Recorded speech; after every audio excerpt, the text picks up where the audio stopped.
Are you ready?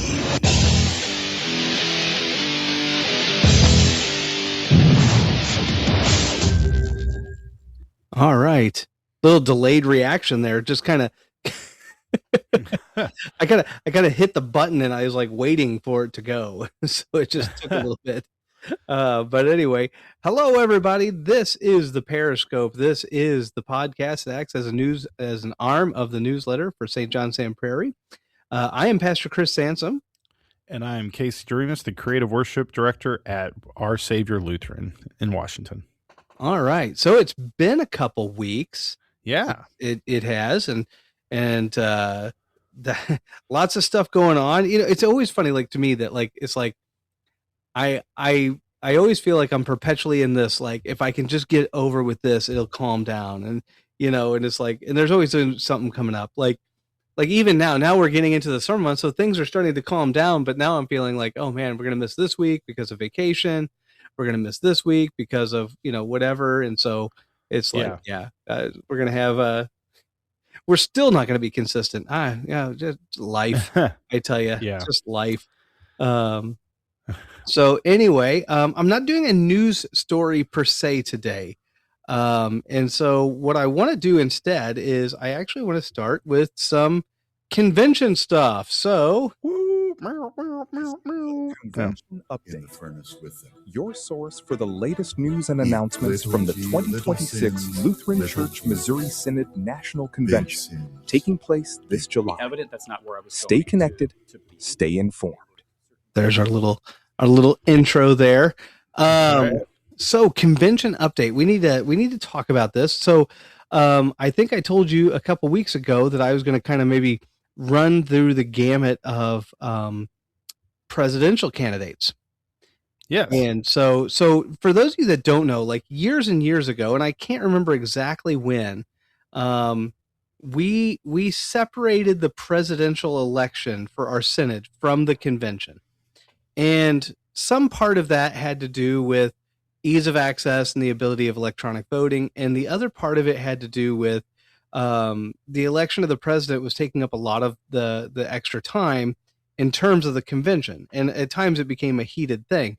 And so to kind of fix it, dare I say, they've started doing the elections beforehand. Now, each congregation is allowed, in essence, one vote for the pastor and then one vote from a lay delegate. And so that's how the voting is done. We receive like a pen and some other stuff and a website we have to go to and yada, yada, yada.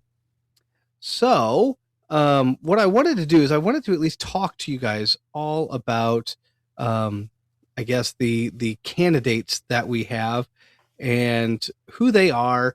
And, so one of them has already dropped out and that's because he lost. So that's a good reason.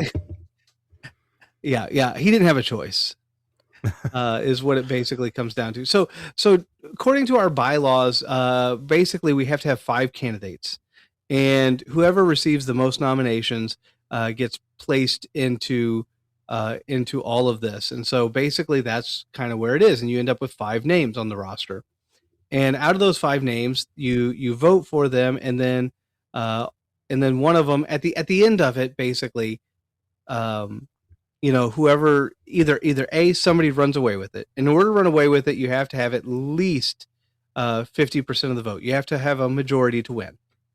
And so basically with 5 slot, if nobody takes the majority in the first vote, you eventually go to a runoff, and you just keep going down the line. And each time the last name, the name on the bottom, drops off until somebody has a 50%. Right. So we just had our first vote, and the vote was from basically in electronic, they give you an open window. And so you had the 6th through the 9th. And so everybody voted, and the votes came in, and basically I'll read you the results. So here's the name of all the people that are on the list. Matthew C. Harrison, that's our current synod president. Mm-hmm. Joel D. Bierman, Benjamin T. Ball, Brady L. Finnern, and Peter K. Lang. To be honest, the person I knew the least about is Peter K. Lang. And Okay. I get the impression that I wasn't the only one. He was the person who he only received 112 votes, or 2.4%, and he is going to drop off the ballot. And so I think tomorrow we officially start the next round of voting. And so basically, here's how the votes came in. With the first vote, Matthew C. Harrison got 43.8% of the vote with 2,050 votes. Joel D. Bierman got 39% of the vote with 1,822 votes. And Benjamin T. Ball received 7.9% or 371 votes. And Brady L. Finnern received 6.9% with 321 votes. And so that's the breakdown. And so what's going to happen is Peter K. Lang, who received 112 votes, is going to drop off the bottom. And so that's going to leave you with 4 candidates, Harrison, Bierman, Ball, and Finnern. Now, let me talk to you guys at least a little bit about these candidates. And I'm just going to give you the run-of-the-mill. And yes, you're going to hear, I guess you'd say you're going to hear more of like the political side of things, I guess, from me. And actually, to be honest with you, I just looked up a webpage, and the second round of voting starts on the 13th. So I think I said the 11th. I was wrong.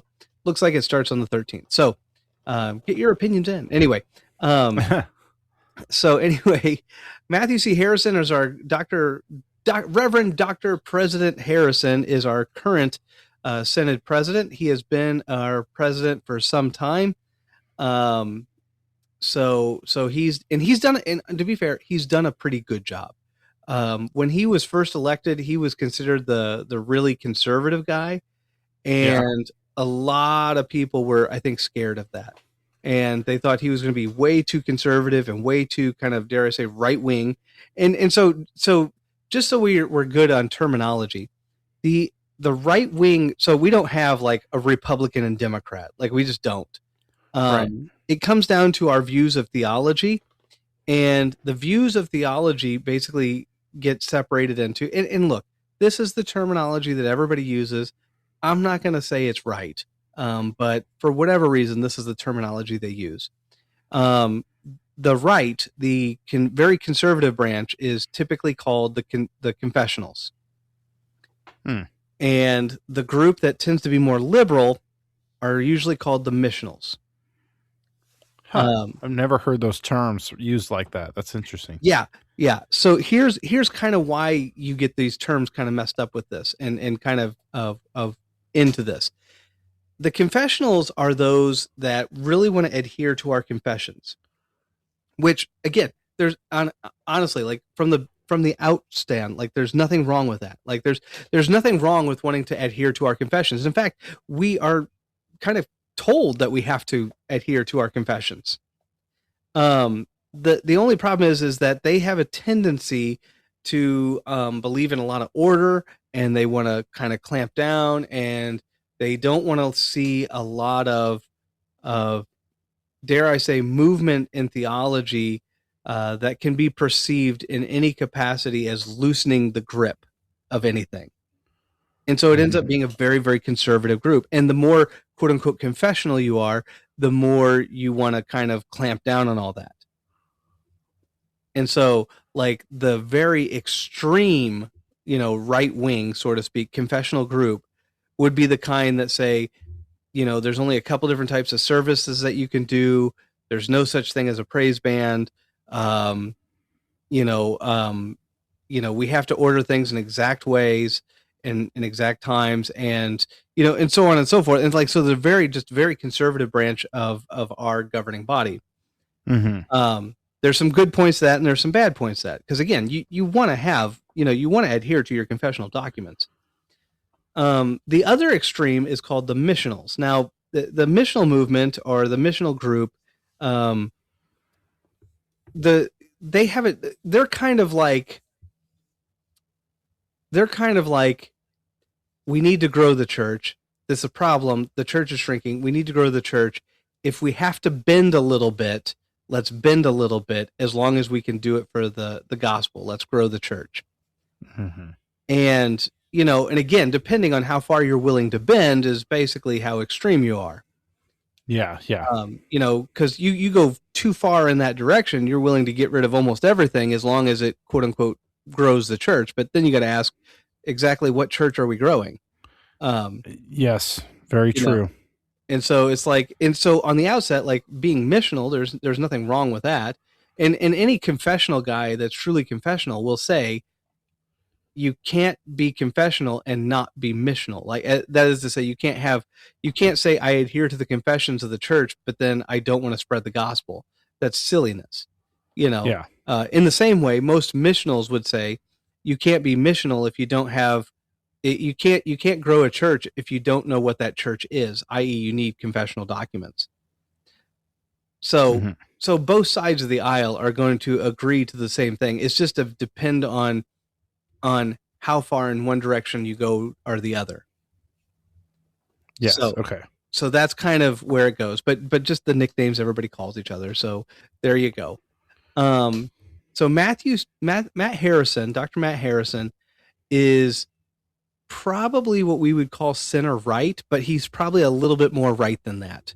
He's probably just a little bit right of the center. So he's definitely on the confessional side. I think before he got into office, he was kind of considered incredibly confessional. Okay. But I think getting in office and dealing with real world problems has maybe changed him a little bit. Yeah, that's interesting. And and I mean, look, that's just a reality of life, right? You can say a bunch of things as long as you're not the one who actually has to deal with the problems. Oh yeah. And then you have to deal with the problems, and all of a sudden you're like, oh, I get why this other person did it like this. That makes sense. Yeah. Kind of the same front with that. So Harrison's kind of like, he's right of the center, but he's maybe just a touch more to the right. One of the other guys is Brady L. Finnern, and he's center right as well, but he is not quite as to the right as Harrison is. Okay.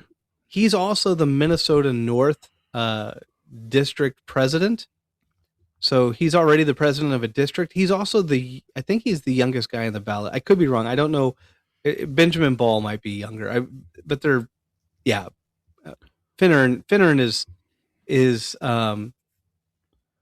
he's pretty good. He came to our district, and he was also the host. He was like the main guy on stage for the National Youth Gathering.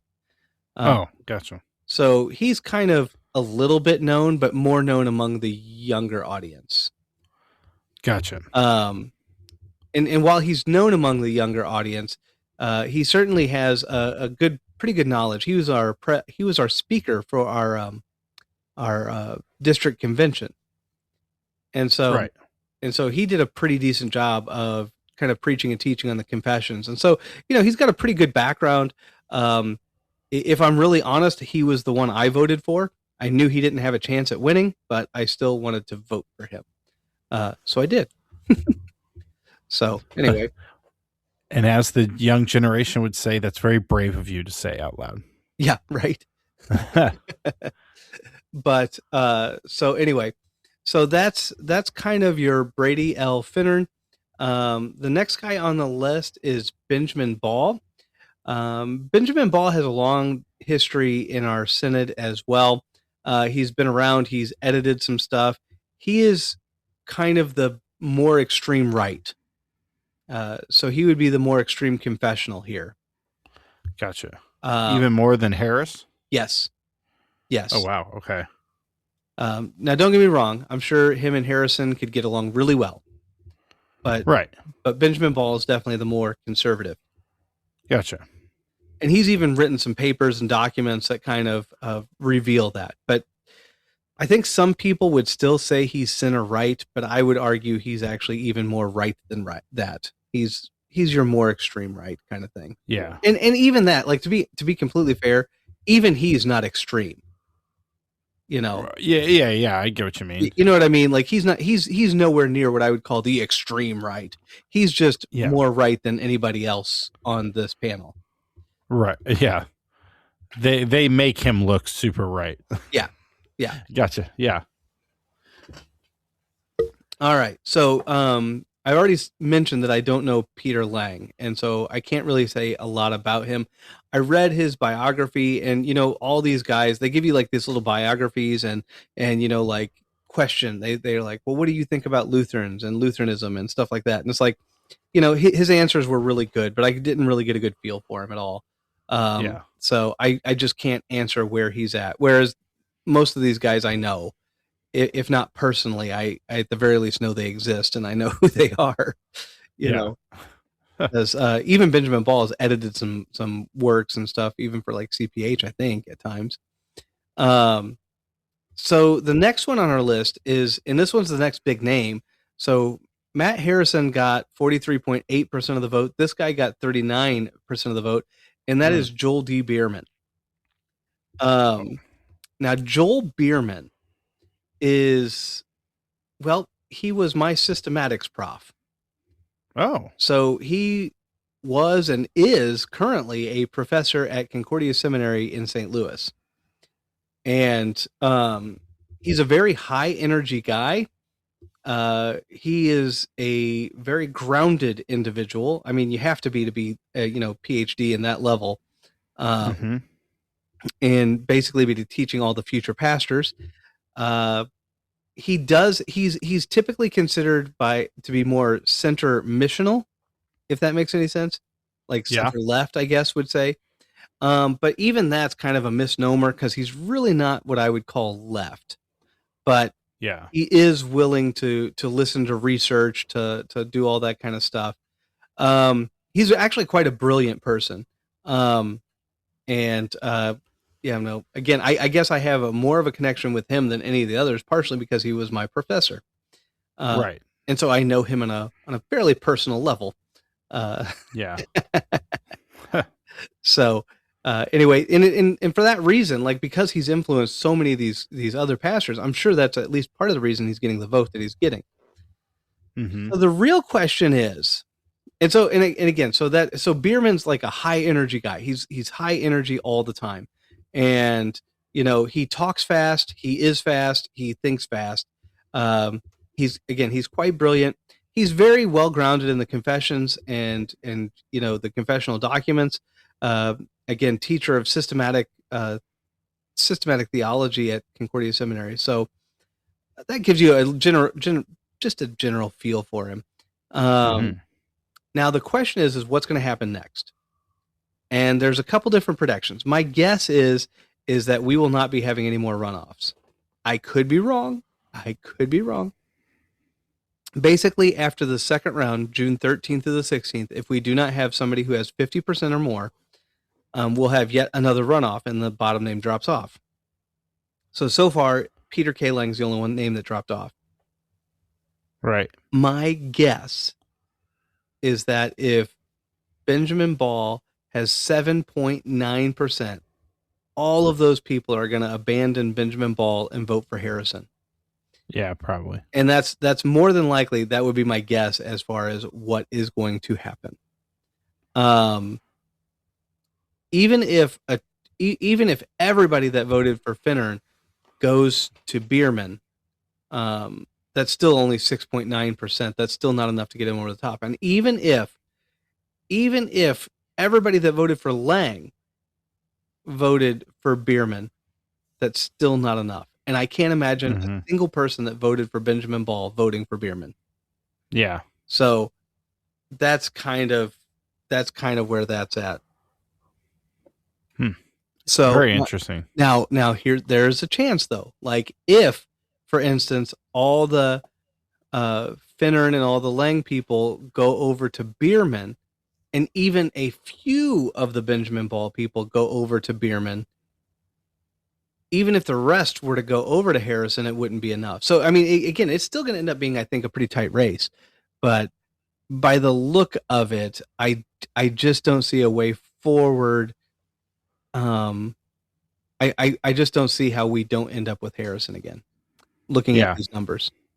Now, again, who knows? Hey, I mean, now I will say this, though. and not to be too on the nose a little bit, but we're not California, right? Nobody's mailing in ballots, and we're not taking 20 years to count them. Right. So we'll know pretty quick. I mean, voting ended yesterday, and we have the results. So it's like, yeah, yeah. No one's demanding a recount.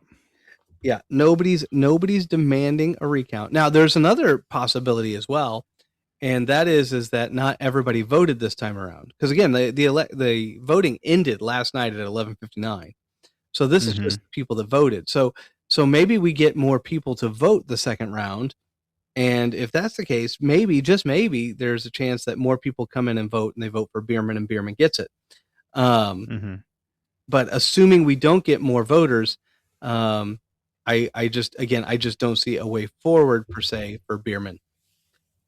Yeah.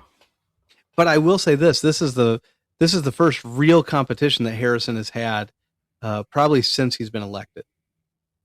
And when do you know when he was elected? I know you said he's been it for a while. Hold on. I'm going to Google it. I can't remember. I cannot remember. So I just don't know. I'm typing, sorry. You're all right. Dun, dun, right. July 13th, 2010. July 13th, 2010. Okay. Yeah. Oh, so almost 16 years. Wow. Yeah. Yeah. So I graduated high school and that guy got elected. Okay. Yeah. Yeah. Crazy. So, and to be fair to him, like he has not been a bad president. Yeah. He's been a very strong and sturdy man, and there's been some times where that's what we needed. I think some criticisms could be landed on him on a couple different fronts. Probably the most recent has been, with some of the stuff that's kind of spilled over onto Facebook and on the internet. And I don't think that's been good or healthy, but honestly, that's always been a problem of our Senate, if I'm frank. What do you mind? What exactly are you referencing? Well, so for instance, when we had the big news of our DP that got arrested. Yes. Okay. For all that stuff. When that happened, before we could even really group, it was already pretty much released by the Senate office. They made a public statement about it. Now, on the one hand, like they got in front of it, they really did. On the other hand, it was kind of like, we didn't even have time to really process the information, and it was already out there. And it wasn't out there because some news channel got a hold of it. It was out there because our own president published it. Now, again, though, that being said, I guess there's two sides to a story there, and somebody might say, well, but at least it was out there and, very transparent. And I guess I would agree with that. Just, yeah. Yeah, because, I mean, there's going to be criticism no matter what they did, because if they didn't say something right away, then if someone else broke the story, they'd be like, well, they knew about it and they were keeping quiet and they weren't releasing it. Even if they were just like trying to figure out what they were going to say. It's true. But then there's also some other times where like debates and stuff have well, and I'll give you another example. Like we've had, we talked a couple weeks ago about the ALC thing. Yes. Yeah. And that spilled out online. Like, it became like a letter, a couple different letters addressed to each other from two different synods. It was, it was just weird to me anyway. Yeah. You'd think they'd handle that a phone call could save a lot of problems, So, oh yeah. Now again, maybe they had tried all that and it just didn't work and all this kind of stuff. But it was like they were rushing out to make sure their story was heard. So, yeah. So anyway, and there's also no doubt that Harrison has been, again, he is truly, on the right side in terms of like, confessionalism.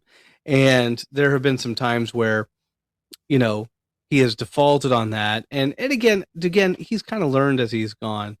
But I think some people would argue he's gone too confessional with a few of his stuff, with a few of his things. And no, I don't really have a good example of that right offhand. But Right. Interesting. It's very interesting to hear all this because I don't know how many people know anything about this stuff. no, Like I no. because I mean I did not grow up in a church that had any connection to anything like this because we were non-denominational. So it's very interesting. And also, it's funny because there's always somebody who's like, well, non-denominational is a denomination in itself. And it's like, no, it is not. Because the a denomination has like a system and like regional, presidents and like this right now. And like, we don't have any of that. So no, it's not Yeah. a denomination because there's no structure.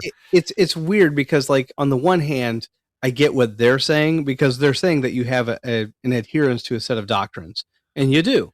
Like in that regard, you're a denomination. But you're right, absolutely. You don't have like some super organized structure and all that kind of stuff. And you're right, you don't have any of that. Yeah. Well, and I mean, the only doctrine we're bound to is the Bible. It's like there's not any other sort of like outside thing that says you have to take these things into account or and I'm talking a little bit in a gray area that I'm not completely sure what I'm saying, but you get what I mean. Yeah. There's literature and stuff that you've studied that is like in addition to just reading the Bible that is taught through your seminary, and it's like we don't have any of that necessarily. So it's it's like I think we talked about the other week. It's pretty much the wild, wild west for us. It's like we got a Baptist guy in here, and we got a Presbyterian pastor, and we got a Methodist pastor. Like we got, and basically anything they can convince the elders to do, the elders do, and that's just what they do now. Yeah, so, So it's I get what you're saying. Yeah, but all that to be said, it is very interesting because I don't know, like, is any of this kind of taught in I mean, I don't know if that would even be worth talking about, but in a confirmation class or anything, like, do you guys ever really get into that sort of structure? Or is it kind of like only if people are really interested in it do they really get any sort of sense of what's happening? Yeah, so like I have no problem like talking about it and stuff like that. But again, at the end of the day, confirmation is more specifically for the six chief parts of the catechism of Scripture. The six chief parts of Scripture as we understand them through Luther's small catechism and large catechism. But so really confirmation is less about like structure and governance models and more about just God's word and how it's reflected in our lives. So yeah, I wouldn't say I teach this very often. And I mean, if a kid's interested and they want to talk about it, I'm more than happy to engage them. But yeah, I just wonder at like if there's any point where it's kind of talked about more. Like, are there adult classes or adult Sunday school where like this is kind of brought up or not really?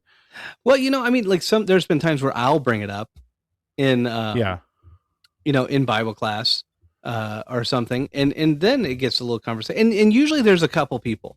There's always a couple people that that maybe they get the LCMS Reporter, which is like a newspaper that comes out about once a month, or maybe they read it in Lutheran Witness and they see the picture of our president and so on and so forth, and and a few people like of course when you subscribe to like you follow quote unquote follow like the LCMS page on Facebook, you're going to get some stuff from the president every now and again.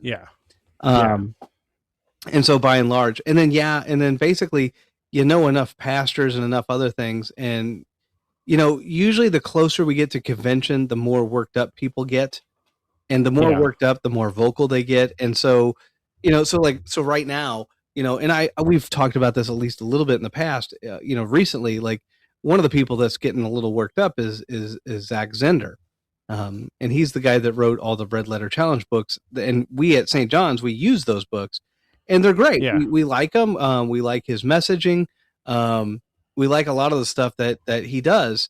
But at the same time, it's like, he's one of those that's getting a little worked up, and in a lot of he does a podcast too, of course, because everybody does a podcast.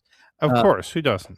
But fair enough. It makes sense. But so he does a little video podcast, and he's been talking about, he's actually, he's a big timer. See, unlike me, a small town small town guy. Like Yeah. he's got the audience. That's what Mhm. happens when you write books and stuff. But anyway, so he's You actually got to had a get lot on of- that. yeah, he's actually had a lot of these guys on his podcast to interview them. So Oh, interesting. yeah, like I know he had Bierman on, and he might have had Finnern on too. He might have had all of them for all I know. I haven't paid that much attention. Yeah. That's interesting though. Yeah, Hey, you got it. Has it ever crossed your mind, like, if I could just write one really like good book, did it ever cross your mind? Just like, I just want to write one book and then yeah. see where it goes. Actually, to be honest, I have, and I've even delved into it a little bit here and there. But yeah, no, I've just never done it, and part of it is because like it. If I'm really frank, like if I ever wrote a book, it would be closer and more akin to like a dissertation of sorts. Like it would be so niche that nobody would want to actually read it, except for like this handful of people, Yeah. So, so no, I never went through with it. I've written like documents and papers and things that I find incredibly interesting, but nobody else finds interesting. Yeah. So you get that New York bestseller book or that's title, all I need.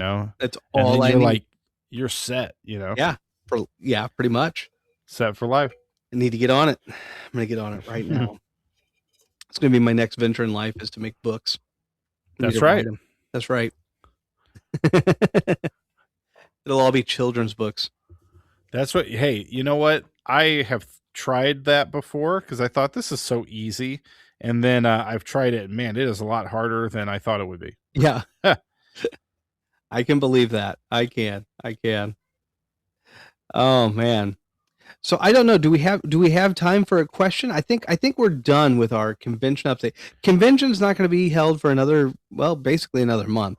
So we got some time before the actual convention. Right now we're just dealing with updates in the election. Yeah. So anyway, I think that segment, if you will, is pretty well done. Okay. So I think we have time. Do you have a question here?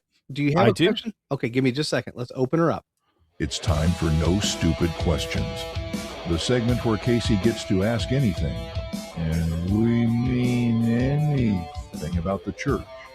No judgment, no filter, just honest answers. Let's get into it. All right.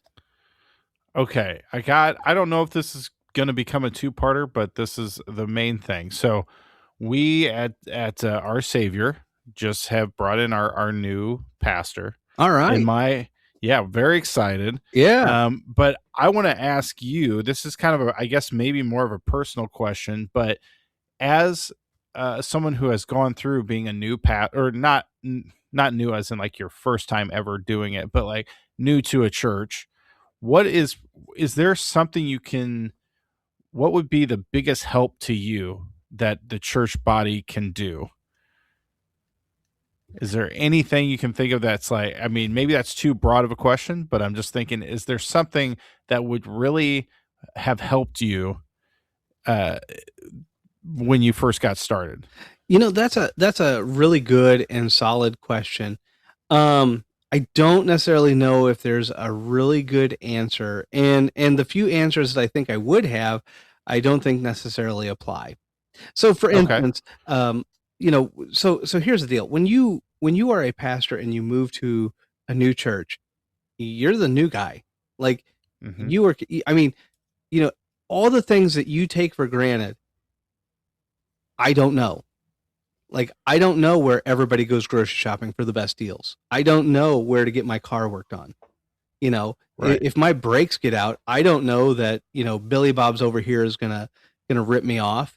I mean, everybody else knows it, which is why he's hardly ever busy, but I don't know. Right. It's all these little things that everybody just knows because they've lived there so long that I just don't know. And right. It's really easy to assume or think or figure out like, oh, he'll figure it out and all that kind of stuff. And it's like, well, yeah, it'd be very helpful though to know those things. And like, I've had, like I've done interviews where the other pastors would, for instance, drive me around. Like it was like an associate position. They'll drive me around and they'll show me like, here's where this is. Here's where this is. And it's like, you can tell, exactly what they're trying to do, Yeah. Even if you didn't get a call to that particular church, they're the ones going like, well, we want to make sure you are aware. Here's all these things. Mhm. And I think that's, in terms of helpfulness, that's one of the big things.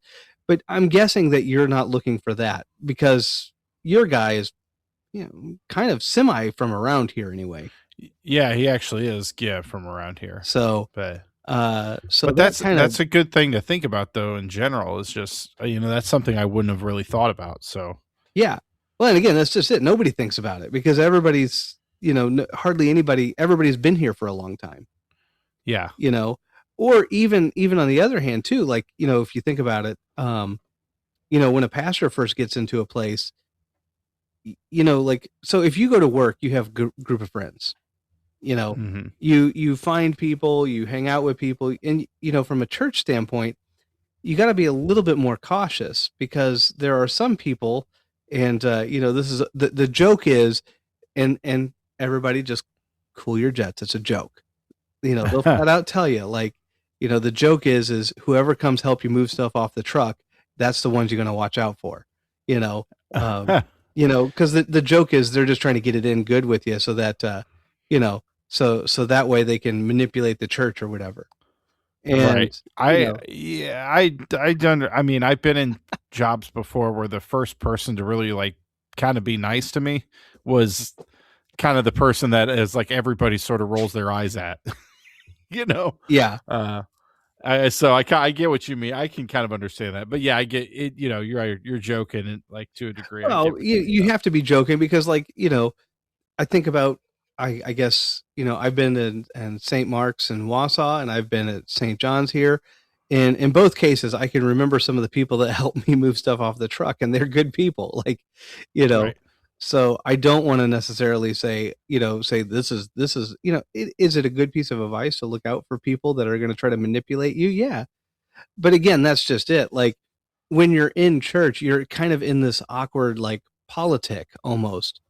And Yes. when you're in that politic, well, things get political and people can want to influence you to try to do certain things for the church. They Mhm. want certain things. They've always wanted, they've been trying to get this passed for like 50 years. And why won't anybody ever think about it from their view, kind of thing? Yeah. And so, it's not like other environments where, you can just, go hang out with the boys, for instance, and have like a beer or something or whatever it happens to be. Yeah. You just don't get that. And so, yeah, it can be, there's some challenges that go until you've been there a little bit and you can navigate a little bit and you realize like, oh no, these are some people I can hang out with and so on and so forth. Mhm. I honestly, to be frank with, and this is one of the reasons I feel, somewhat confident, like being able to talk about this even on the podcast, is because honestly, I've been really blessed with St. John's. Like, I really haven't necessarily got that from St. John's at all. Yeah. And so I feel like I can pretty confidently talk about that and know that I'm not really hurting anybody's feelings because, like, I just really haven't seen it. That that could be a positive and a negative. Like, St. John's is very much we're going to tell you what we think, we're going to tell you what we want, and then we'll go from there, kind of thing. Yeah. And so it's not really been a problem of people trying to secretly manipulate me, or anything Yeah, like that. yeah. It's been pretty upfront, like, Yeah. so that's been a pretty good blessing, in so many ways. But yeah, so these are some of the things that, you just don't think about, but when you're moving into a new place, all of a sudden, guess what? You got to think about all these things. Mhm. And, and then I'd also say, like, the other part of it is the spouses.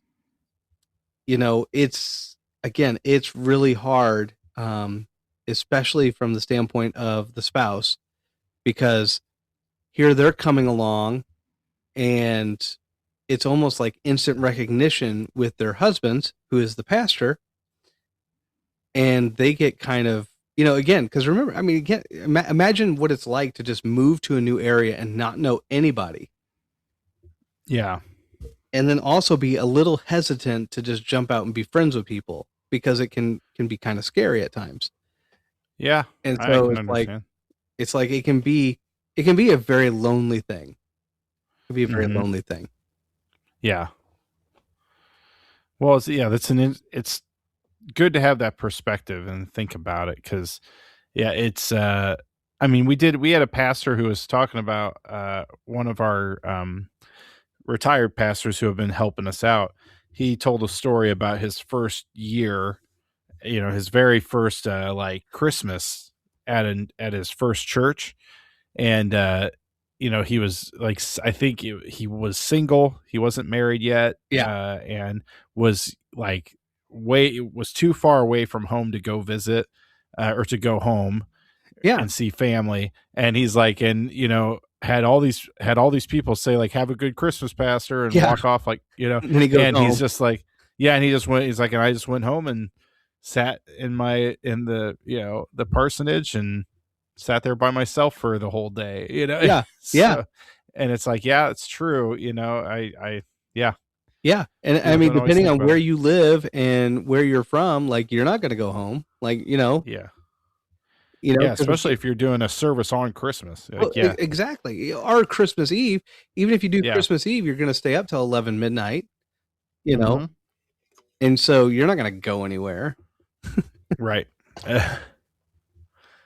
Yeah, I just think it's interesting to put into, thought, or to say, I don't know. I can't speak now, but Yeah. yeah.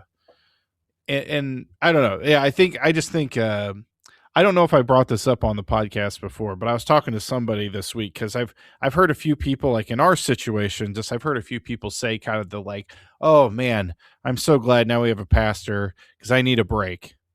Because to be honest, I mean, we've been looking for a pastor for 5 years, and I mean, I haven't been Yeah. there that whole time. And there's a lot of people who have taken on a lot of responsibilities Sure. for, they're not getting paid for it. They're Yeah. doing it just to try to keep the church going.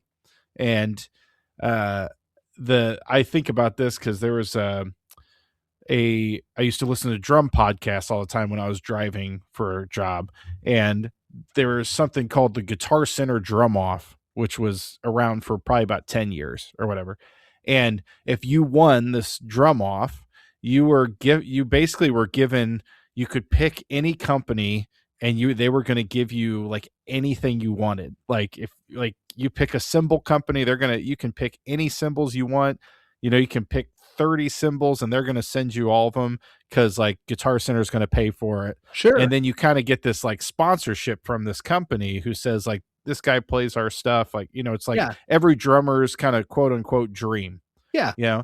And the funny thing is, when you look at the winners of those drum offs, some of them have gone on to make huge careers as these clinicians, and then some of them have joined bands and are now professional musicians, and most of them didn't start off as professional musicians. Okay. And then some of them, they got done, they won, they got all their stuff and their sponsorships, and then they sat in their house and said, well, the offers are going to be rolling in now. Yeah.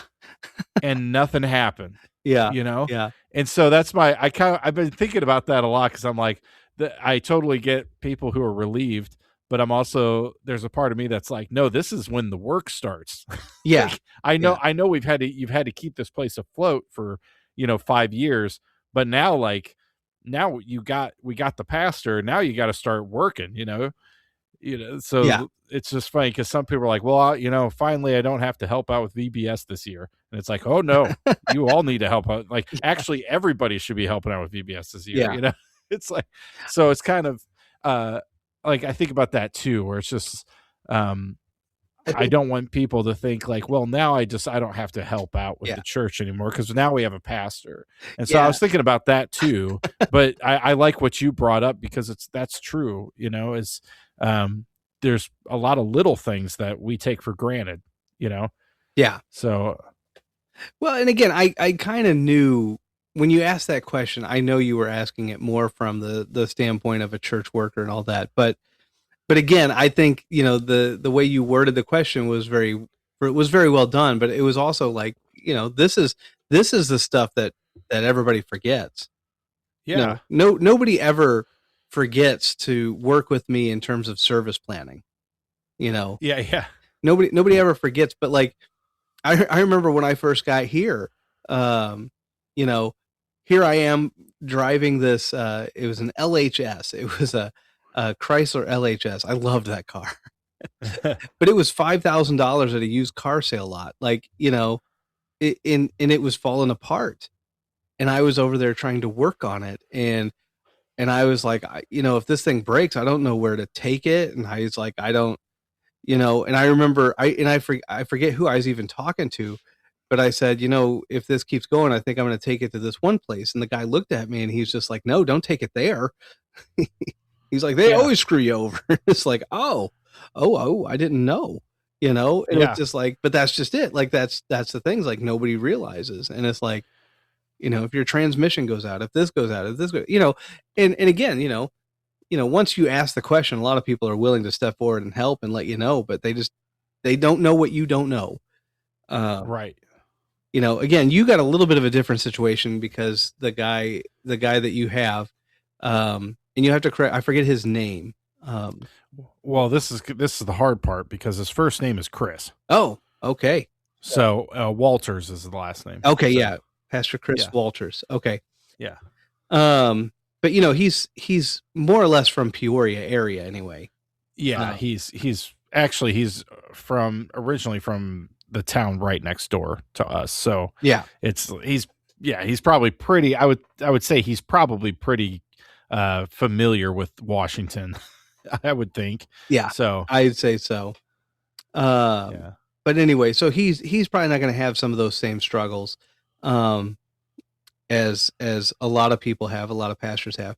In terms of the work thing, though, like that, there is a truth in that, and like I always like to say, it's like there is a truth that some work is going to lighten or go down, but honestly, it's really more of a change of work.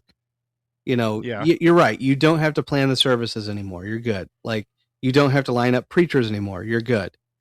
But now is the time when we need other things done that haven't been done.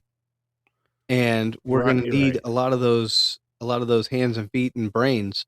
So the work is different work. Mm-hmm. So, yeah. Yeah. Well, thank you. Yeah, I appreciate it. I mean, it's I think you answered that very nicely. I was afraid maybe it's too broad, but I think you brought up some great points. So thank you. Yeah, absolutely. All right. I think we're ready to head into our next segment. All right. Welcome now to Saints in the Shadows. Hear the stories of the saints. Learn about things you never knew.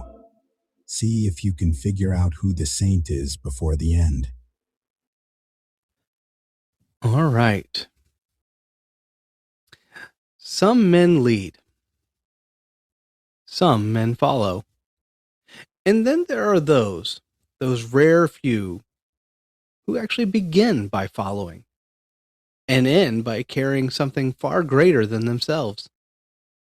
In the days when prophets walked dusty roads and kings feared the words of men who owned nothing, there lived such a man. They did not notice him at first. He wasn't preaching. He wasn't calling down fire from heaven. He wasn't standing before crowds. No, he was working, plowing a field. And for tonight, we're going to call him the mantle bearer. Now, if you were looking for a prophet, you wouldn't have picked him. He wasn't in a school. He wasn't in a temple. He wasn't even looking. He was behind 12 yoke of oxen, dust on his hands, sun on his back, when a man passed by, a man you've heard of, a man who had already faced kings, already called down fire, already spoke for God in a land that didn't want to listen.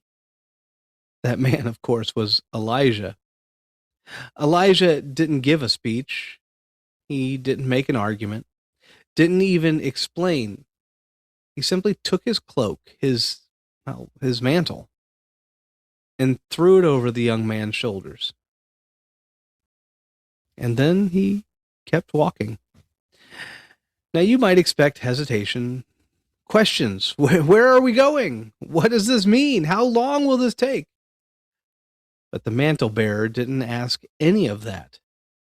He slaughtered the oxen, burned the plow, said goodbye to everything he had known, and followed. Not as a leader, well, not yet, but as a servant. For years he walked behind Elijah. He watched, he listened, he learned. He saw the miracles, he heard the warnings. He felt the weight of what it meant to carry the word of God in a world that preferred silence. And still, he stayed behind. Until that day when Elijah said, "Stay here." But the mantle bearer knew better. "As the Lord lives, I will not leave you." They walked together, city by city, step by step, until finally they reached the Jordan River. Elijah struck the water, it parted. Yes, like that other story. God does repeat himself sometimes. They crossed. And then Elijah turned and asked one final question. "What shall I do for you before I am taken?" Now this is the moment. You expect something modest, wisdom perhaps, strength, but the mantle bearer said something almost impossible. "Give me a double portion of your spirit." That's not ambition. That's a calling. And Elijah answered, "You have asked a hard thing. If you see me when I go, it will be yours." And then it happened. A chariot of fire, horses of flame, a whirlwind that lifted Elijah from the earth, and the mantle bearer didn't look away. He saw it. He saw it all, and when it was over, the mantle fell. Now here's the quiet part of the story, the part most people miss. He picked it up. That's all. No applause, no announcement, no ceremony, just a man picking up what had been entrusted to him. He returned to the river, struck the water, and said, "Where is the Lord, God of my master?" The water parted again, and now he was no longer the follower. From that moment forward, the mantle bearer lived a life full of the unexpected. He purified poisoned water. He multiplied oil for a desperate widow. He raised a child from death. He fed crowds with almost nothing. He healed a foreign general of leprosy after humbling his pride. He saw armies, invisible armies, protect those who trusted in God. He spoke truth to power, comforted the poor, stood ready in uncertain times. And yet he never sought the spotlight. He simply carried what had been given. Even after his death, the story didn't stop, because one final strange moment remained. A body tossed in haste touched his bones, and the man came back to life. Even in death, the mantle remained. And now you know. The mantle bearer, of course, had a name spoken alongside the prophets of old, a name remembered.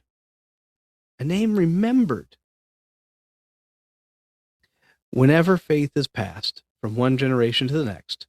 And of course, if you haven't guessed it yet, and hopefully you have, but his name was Elisha, the servant, the prophet, the successor, the one who followed and then carried the mantle. All right, so there's my saint of the day. Now I did look into making a drink and everything. I don't know. Like, hold on, let's see. I'll just put a little sound effect in here so people can know what you're doing. Yeah. So some of it is because like his humble nature. It's like a lot of the dish options are like roasted vegetables, right? Like something really easy, really simple, But boring. kind of boring, but on And purpose. disgusting. I'm kidding. Don't you dare. I'm kidding. Don't you dare. No, anyway. So yeah, roasted that, and honestly, like for the drink, they have just kind of like a spiced honey wine, which honestly is not my favorite, but at the same time, again, they're trying to go with this humble kind of nature. Now, we celebrate Saint Elijah, or the prophet Elijah, depending. He's one that has kind of the bigger titles. We celebrate him on the 14th of June, so that would be this Sunday. Oh. So, absolutely. Nice. So, yeah, there you go. And there's our Saint in the Shadows, once I figure out where the exit button is. And so it ends. The light shines in the shadow. And now you know more about the story of one of the saints of history. All right. So yeah, and like I said, to be honest with you, like looking back last year, we had at this time we had Saint Barnabas, and so again I ran across him and I was like, oh, I'll do Saint Barnabas, and I was like, oh wait, I already did Saint Barnabas. So yeah. So anyway, just kind of fun. We're getting to that point where we're kind of going around in circles here a little bit. Yeah. But that's okay. We will have a lectionary loop tonight, but it won't be, I guess, what would I say? It won't be the most amazing thing in the world. I wish it was. I also wish I could figure out where the button was that hit the thing. Boy, I don't know where it is. I've lost the sound effect for lectionary loop. This is scary. I'll just. It's the lectionary loop. And with your host, Chris. My host. We got a host. Oh dear. No, lectionary loop. As many of you know, at St. John's, I've been starting to walk my way through the book of Romans, and so that's kind of what I'm sticking with. The lectionary as a whole doesn't necessarily flow with this, but at the same time, like the book of Romans is such a great one to work with. And so we did chapter 4 last week. This week we're dealing with chapter 5. The verses are 6 to 15. And, it's a good one. He talks about death being brought into the world through Adam, yet life, both reconciliation with our Heavenly Father and salvation coming through Jesus. And so, of course, I'm going to be talking a lot about that. And I'm also going to be saying that, like, a lot of my stuff is, I'm kind of taking this sermon series as more of a I guess that's probably the best way, teaching sermon kind of devotional kind of thing. So it has one part teaching, one part devotional. And so hopefully that works for people. We'll see. Whenever people tell me what they think, I'll pay special attention. So absolutely. So, all right. So there you go, which means we are now to our last segment. Are you ready? I'm ready. Church chatter. Oh, that was really quiet. Hold on. That's still really quiet, but that's okay. I guess we got to do what you got to do. All right. Yep. So we are in the midst of church chatter. So what are some of the things going on at church? We have this coming Sunday, we actually have a concert. Now it isn't, I always want to say 4 on the floor. I'm used to it. The last 2 or 3 years, they've been the 4 on the floor. But there's only 2 members coming this year for this band. And so it is the Delavan Road Duo. And they're going to come and they're going to play some music. And like I say this to everybody, it's like, look, if you're expecting like a laser light show and a fog machine, you're in the wrong place, right? But if you're looking to sit down, just have a really good time, I mean a really good time, and listen to some music, most of which you'll know the songs, but maybe you'll learn a few as you go. You're going to hear the Beatles, you're going to hear Elvis, you're going to hear some rock and roll, you're going to hear a little bit of all of it. And boy, they just do a really good job, and it's a lot of fun. So if that's the kind of thing you're into, and I hope you are, we'll, at 2:00 on Sunday, we'll be doing that. So that's what we're going to be doing. And Very nice. we have an ice cream social, and we have some food that's going to follow after that. And so definitely something to look forward to. We also have our annual fish fry, which is coming up on July 17th. So also something to look forward to as well. VBS is technically going on right now, but tomorrow is the last day. So, so if I get this uploaded in time and you think about it tomorrow or Thursday, Good Shepherd, 6 to 8 p.m. So anyway, for the last day, it'll be awesome. So anyway, so that's kind of what's going on in our neck of the woods. But I know, here's the thing. I know I'm not going to, as much as I talk up this Delavan Road duo, and as much as I've been looking forward to this concert, I also know that I'm pretty sure I'm going to miss it this week. Can you tell me why, Casey? Oh, gosh. Is there something I should know about that I'm not aware of? Oh, you mean on Sunday? Yeah. Oh, sorry. 2 p.m. I'm so sorry. Yeah. Well, we're having our installation service for Pastor Walters, so we're very excited. Yeah. And at our Savior. And this is one of those things, like for those of you that have never been to an installation service, and again, I'm not 100% sure I'll be able to make it, but I'm hoping that I will be able to. But usually all the area pastors, at least as many of them as can make it, try to show up. It's the color of it is red, that's the liturgical color. And it's a service, and you'll have lots of pastors there. So it's a good thing. It's a blessing. Yes, we're very excited. It's going to be a nice, long time coming. So it's very exciting. Yeah, absolutely. What else you guys got going on? Well, we're starting, like I said, Pastor Walters is here. He was here this past week, so it was really great to have him come in and preach, and his family's getting settled in and everything. So that's, we're all just, everybody's very excited. So we're going through all that, trying to make sure they're not having too much stress with unpacking and all that going on. But and then we have our VBS band rehearsals are going. So we had our second one of those, and they did pick a name. They picked a name. And listen, I'm not giving any input on the name. They pick it. It's their thing. So the theme this year is rainforest. Yeah.